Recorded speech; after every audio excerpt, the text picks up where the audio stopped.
Yung mga araw mga biyan, Jay Doramdes and Kims. Welcome back sa channel natin. Mga biyan yung bail na nabuksan natin, hindi ko na sana upload sa YouTube. Kasi yun nga, sa awa ng Diyos, medyo busy tayo mga biyan. Pero nung na-upload ko to kagabi, yung Reels, gumawa ko ng Reels mga biyan. Nung na-upload na natin sa Facebook page natin, Kims Ukay, may mga nagko-comment na kung anong bail yung binubuksan natin. May nagpi-PM. So yun, habol ko lang to mga biyan. Kasi di-display ko na ito mamaya, so kayan. Hindi ko siya nagawang i-vlog kagabi na para sa YouTube kasi yun nga, isa lang naman yung camera natin, mahirap. Tapos pumapangit yung quality ng vlog pag clean-up natin. So yun yung isa sa rason at hindi ako nakagawa ng vlog dito kagabi. Reels lang. So ito na siya mga biyan. Ito yung code natin.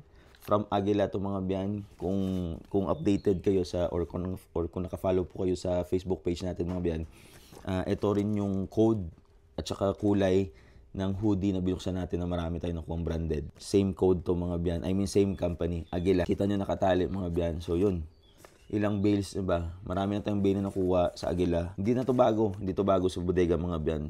Matagal na to sa bodega.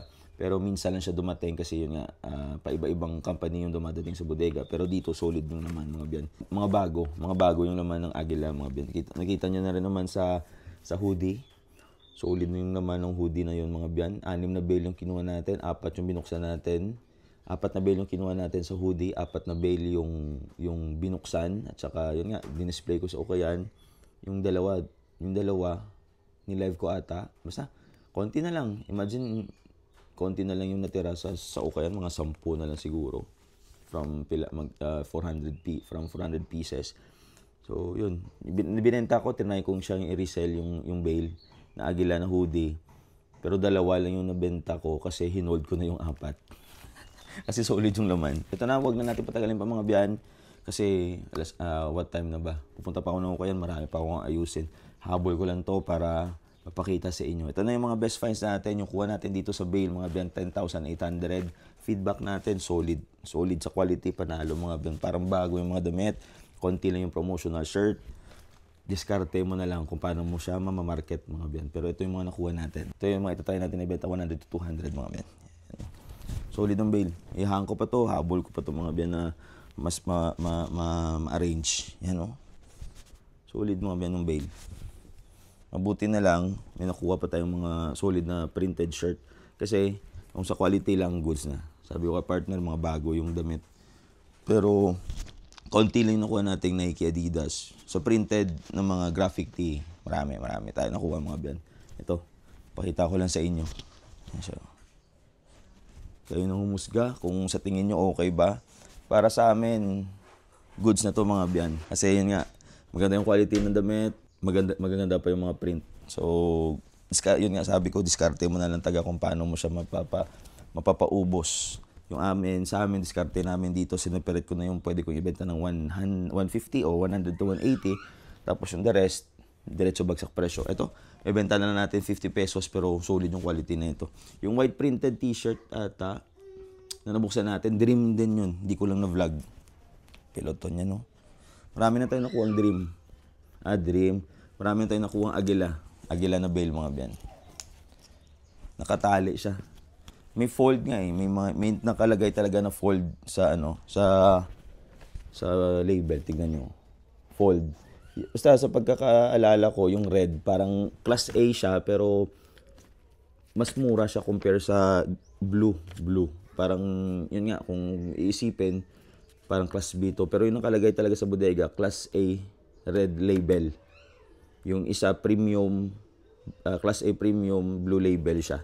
So, medyo nakakalito, pero kung ano yung mas mababa yung presyo, kinukonsider namin class B. Kinukonsider namin class B mga biyan. So, meron ata na ito ng class A, pero 12,000 na. Hindi na ako kumuha doon kasi yun nga, may mga bad experience na tayo sa pagdating sa class A. Zara yan. Yung ganda mga biyan, solid ng bail. Medyo mataas na yung presyo pero ganda naman yung quality. Habol ko lang itong mga biyan ha, pasensya na kayo. Nagano tayo eh, lumipat kasi tayo ng pwesto. So mga 8 days, 9 days na tayo na open. Marami pa akong pending ng mga vlogs, hindi ko lang ma-upload kasi yun nga, masyadong busy. Tapos dumating pa yung Canada box natin. Grind pa natin yun, sa awa ng Diyos, okay na pa. Nabenta na natin yung 4 na box within 1 week. So yun, busy tayo mga biyan. Pero ito,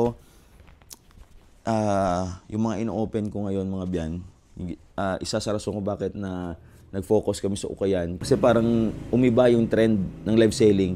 Yung mga miners natin, parang yung habol nila, puro na lang selected. Tapos isa pa, yung live natin mga biyan, ilan na yung nakakita. So sabi namin ni partner, try na natin mag-focus sa Ukayan. So sa awa ng Diyos, okay rin naman sa Ukayan. Sa 8 days na nag-open tayo, ilang bail na ba na yung nabuksan natin? Mga 8 bail na rin siguro yung nabuksan natin doon. Okay lang. Hindi ganun kalakas yung benta compare sa live selling kasi yung live selling isang 3 hours mo kita mo na agad yung minsan dodoble mo yung puhunan. Doon sa Ukayan, okay lang. At least wala nang delivery. Wala ka nang problemahin sa pagde-deliver, mga ganyang senaryo. Pero dito, minsan yung sabi ko nga, yung selected, ilalive namin. Kasi yung problema, doon pala sa Ukayan, yung mga selected, sa awa ng Diyos, nauubos mga biyan. Kaya hindi ko na siya magawang i-live. Katulad sa shorts na nabuksan natin, or yung original shorts, saka yung sports shorts, yung solid din nun. Yun, naubos sa Ukayan, sa awa ng Diyos. Yung mga selected, ito, solid. Eminem, oh. Bang. Solid mga biyan, oh. Ganda niyan. Spirit ko na to. Pipicturean natin yan. Yung mga band shirt. Namaya na. Separate ko na lang. Yan. Ganda mga biyan. Solid yung bail. Solid. Quality. Sa print. Ganda. Sa Reebok ko. Sa branded, okay lang. Talaga. Same talaga yung quality. Pag sabihin natin branded, same talaga yung quality ng mga black t-shirt. Kasi matagal na tayo nag-open mga biyan. Konti lang talaga yung mga Nike, Adidas, konti lang yung makukuha natin dito sa black printed t-shirt. Yung pinakahabol namin is yung mga printed or mga graphic tee. Kasi dito yung malabas minsan yung mga banti. Nakadepende pa rin Nakadepende pa rin sa bail na bubuksan mo. Eto mga biyan, dapat kahapon, yung kukunin lang namin kasi kumuha kami ng 2 base ibang bodega. Ito, premium pants at saka t-shirt na Korea. T-shirt na Korea mga biyan. Kasi sabi ko, yung mga t-shirt na bail ngayon, parang kukunti lang ng branded. So sabi ko, try natin ng Korea. Ito, may nagsabi na wala masyadong branded daw. Pero sige lang, sabi ko, pang Ukayan lang naman. Pero mahal to, to. Nasa 16,500 rin to. 2 bail rin ng US. So doon, pumunta kami yung supplier pala, ito naman biyan. Lagay ko na dyan, diretso na kayo sa kanila para hindi po kayo ma-scam. Nung pumunta kami doon, yung kukunin na sana namin is ladies cotton blouse. Pero nung nandun na ako sa bodega, na reels ko na rin naman kahapon, nung sa Kim's Ukay Facebook page, nung andun na ako sa bodega, nakita ko yung black printed t-shirt. May na parang na-open na siya, yung sa gilid nakaganito. Saan nyo ba? Nakaganyan, no? Tapos may mga nakalabas na Nike. Bali, 2 Nike yung nakita ko, isang dito na part. Tapos yung yung sleeves, may mga Nike. Tapos, nung flinip ko, nakita ko sabi ko parang Wu-Tang to Yun, sinabihan ko si partner, sabi ni partner, sige, bilhin mo na. Yun, kinuha natin. Nung dumating dito sa bahay, ni-reels ko rin na sabi ko sana Wu-Tang to. Yung kagabi, pag unboxing, Wu-Tang talaga. At saka may mga Nike tayong nakuha. Solid talaga yung bail. So, kung sino man yung nag-check nung bail nito sa bodega, sayang. Sayang. O baka nakakuha rin naman siya, ibang bail yung kinuha niya. So, yan. Shout out sa iyo, bossing. Yan o, Misfits. Yan. Sulit mga biyan. Ganda ng bail. Yun lang masasabi ko, malinis, mabango. Ito actually yung tig 50 natin, bagsak presyo ko na. Pwede ko pa itong ibenta 75 pesos. Sige po, oo nga, pwede. Benta ko na lang 75 pesos muna. 75 pesos. Shrek. Pwede kong ibenta 75 pesos. Maganda yung quality kasi yung promotional shirt na mga nakuha natin, parang 10 piraso lang siguro. Yan o. Yan. Pero mga biyan, tandaan nyo bawat bill, iba-iba yung mga laman Iba-iba yung laman, iba yung pwede nyo makuha. Sa akin, ito yung mga nakuha natin. Yan o. Yan o. Yung. Nice. Ganda, solid mga biyan, solid ng bail. Depende na lang talaga sa'yo kung paano mo siya i-market. Yun lang yung masasabi ko. Maganda, mga bago yung laman, mabranded, pwede na. Maraming graphic tee, solid mga biyan. Ano? Okay. Tignan niyo yan, no? Ganda mga biyan. Puro maganda, no? Habol ko lang kasi 8:30 na siguro. Ihahang ko pa to tapos dadalhin pa sa kayan. Check ko lang muna baka walang masyadong tao kasi ano ngayon, tinda ngayon, market day ngayon sa ano. Market day ngayon dito sa amin. Tapos may malaking ukayan pa sa plaza kasi magbe-Biyernes Santo. Check na natin. Hindi ko naman to i-out kung ano kung wala masyadong tao. Ano. Pero i-display ko ito na. Sure na yan. Ito, baka live selling kung walang pumunta. Walang maganap. Sulit mo ba, no? Tignan nyo. Bang. Ano. Simple yan lang. Ito tama. Pwede ko itong ibenta ng 75. Kasi bago pa to. Bago pa yung mga ben. 75 pesos. Yan, no? Yan. Yung arrival. Mura lang kami magbenta mga ben. 21 pilots. Yung arrival namin, minsan diretso 35 pesos na yung mga katulad nito, mga separate natin na bagsak presyo na bundle. Sineselect ko lang yung mga solid tapos yung iba na dapat pwede pang ibenta ng 50, 100, diretso 35 na. Yan, o. Para mabilis. Yan, Adidas. More on shorts yung nabuksan ko sa ukayan. Ilang shorts na ba yung nabuksan ko? 3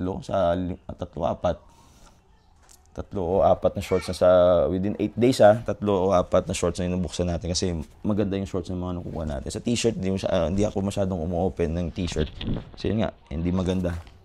Maganda lang yung quality. Pero konti lang yung branded mga ben. So yun. Yan, o. Meron pa ba dito? Mga graphic tee. Dito pa pala yung iba. Dito pa pala yung iba. Yan. Sa tingin nyo okay ba mga biyan? Para yun nga, para sa amin solid yung bail mga biyan. O'Neal, solid yung bail na nakuha natin. Again hindi magkakapareho yung mga bail pero at least kahit papaano may idea tayo na yan pala yung quality ng ganyang bail. Na yan yung pwede nating makuha sa ganitong bail. So yun, diskarte na lang talaga. Tignan yung element. Dang. Ang dami, no? Ito, ma-out na natin to ng 150 each. Bawi na tayo dito. Bawi na tayo. Pero kung for example, naging ano lang to? Naging 9,000, 9,800 lang. Panalo to. Panalo na to mga biyan. Okay, konti na lang. Medyo madaldal na ako. Sensyahan nyo na mga biyan, hindi na ako masyadong makapag-upload kasi nga medyo busy. Tapos minsan sa ukayan na ako nag-o-open. So ukayan tayo nag-o-open ng bail kaya hindi ko siya magawa ng review. May mga tao, off diet pa. May mga tao, yung blouse hindi ko na vlog kagabi. Yung blouse, ng cotton blouse, solid rin yun. Magkano lang yun? 4,000. Ang ganda ng laman mga biyan. So yun na sila. Yan na yung mga best finds natin mga biyan. Ito mga tigo 100 pa yan. Ito, yun nga, sabi ko sa inyo, pwede ko pang benta 75 pesos yan mga biyan.